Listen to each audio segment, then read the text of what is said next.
2024 के होली में सबसे ज़्यादा ग्राउंड लेवल तक केकर गाना बाजल भैया। सबसे ज़्यादा हाईएस्ट मिलियन वाला व्यू केकर गाना पे गईल बा। ये हम वीडियो में बताइम, लास्ट तक बनल लोग हर एक बात के बताइम कि भोजपुरी इंडस्ट्री में सबसे ज़्यादा गाना केकर वाला के इन साल के होली में बाजी मार दिले बा। तो भैया हम बात करते हैं सबसे पहले power star Pawan Singh. Power star Pawan Singh के होली के गाना ही रे का कैलू हुए जान। इनकर गाना पर भैया मात्र 10 मिलियन व्यू बा। इनकर भी गाना होली में मतलब कुछ कहल दम बस नॉर्मले बाटे। अब बात कहलक खेसारी लाल यादव भैया, इनकर भी गाना पर 10 मिलियन व्यू बाटे। जो इनकर 4-5 गो गाना गिरे होली के, इनकर गाना पर 10 मिलियन बाटे।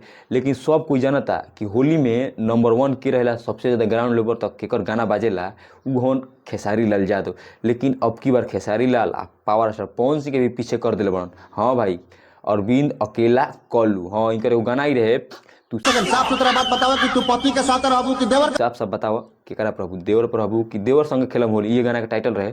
लेकिन अरविंद अकेला कल्लू ई कोनो वायरल टॉपिक पर गाना गइलन आ भाई ओकरा बाद एक हफ्ता में 50 मिलियन व्यू पार। ना पवन सिंह, ना खेसारी लाल, ना नीलकमल सिंह, कोनो भी कलाकार इनकर आगे पीछे नहीं कौन।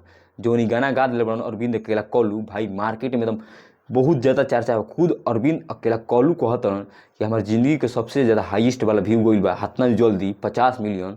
भाई कल्लू भी चिहा गइल बड़े कि हतना हमारा जनता प्यार दे दिलस कि हम गदगद हो गइल बानी। इहे प्यार दुलार बन रहो, काहे कि अब की दिन होली में भाई बाजी मार दिले बड़न अरविंद अकेला कल्लू। काहे कि बहुत ज़्यादा खुश बड़न, अपन खुशी के इनकर ठिकाना नहीं खे। काहे कि power star Pawan Singh, trending star Khesari Lal Yadav भाई नाम के मोहताज बनन एकदम। लेकिन गाना आइल, लेकिन गाना में बाजी मरले बन 2024 के होली में ग्राउंड लेवल तक बाजल बा अरविंद अकेला कल्लू के गाना। हाँ भैया, बहुत खतरनाक गाना बाटे।